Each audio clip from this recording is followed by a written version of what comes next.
Today's reading is Cupid, an entry from the Monster Girl Encyclopedia book series. Mid-ranked angels that serve the goddess of love, Eros. They have kind-hearted, quiet personalities, and what they love beyond all else is seeing men and women become happily joined together. That could be taken so many different ways. They possess the power to bring about an immortal love that never fades between those lovers who should be joined in the name of the goddess. Their golden arrows of love have the power to make those who are shot swell up with love. It even brings sentiment that a person was still unaware of to the surface. Faint love becomes deep love, and people themselves are made to realize just how much they love their partners. If shot with a love arrow, even a couple dishonest about their feelings and unable to be joined by chance encounters will immediately develop a sweet atmosphere. Unable to conceal their love for each other, they will start to express it through words and skin contact. On the other hand, the black arrows, or arrows of lead, cause the love of those who are shot to dry up. They will be overcome with deep feelings of loss and start to strongly desire love from another person. Even those who are dull and unaware of love, and those who are too haughty and prideful to love another, will notice the love directed towards them.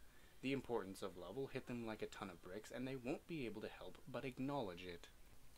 These two kinds of arrows are used to compel people to become lovers, but occasionally, instead of just binding humans together, they also bind humans with monsters. The love that swells up due to these arrows also includes the kind of passionate love to exchange pleasure with one's beloved and produce children that exist at the essence of male and female life forms. Monsters are specialized for causing men to experience such passionate love.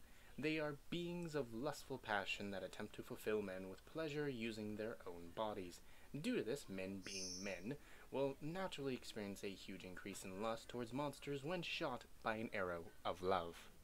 Such men will awaken to the male essence within that strongly desires to mate with monsters. A man shot by an arrow of lead will seek the boundless, passionate love directed towards him by a monster, and gleefully accept it. The power of love induced by them in particular, is the greatest of any of the goddess's servants. They are even, Antodax told them, causing gods to fall in love with humans. Due to this, they are often targets of those who are tragically denied love by a cruel fate and couldn't easily be joined together just by slightly fanning the flames of love. Perhaps because of this, as a result of being struck by one of these arrows, no small number of women choose to become monsters themselves, so that they may be joined with their beloved, or so it is said. They themselves are also angels filled with love. Many of them fall in love while coming into contact with human men. They possess deep love that is even on par with a himame, but they are non-prolific in verbally expressing the enormity of their love. To express how they feel, they imbue an arrow with their own passion and fire it at a man. These arrows are similar to a love letter that can be directly transmitted directly transmit the entirety of their love and sentiment to a man's heart. It's a special means of confession unique to them that isn't reliant on words.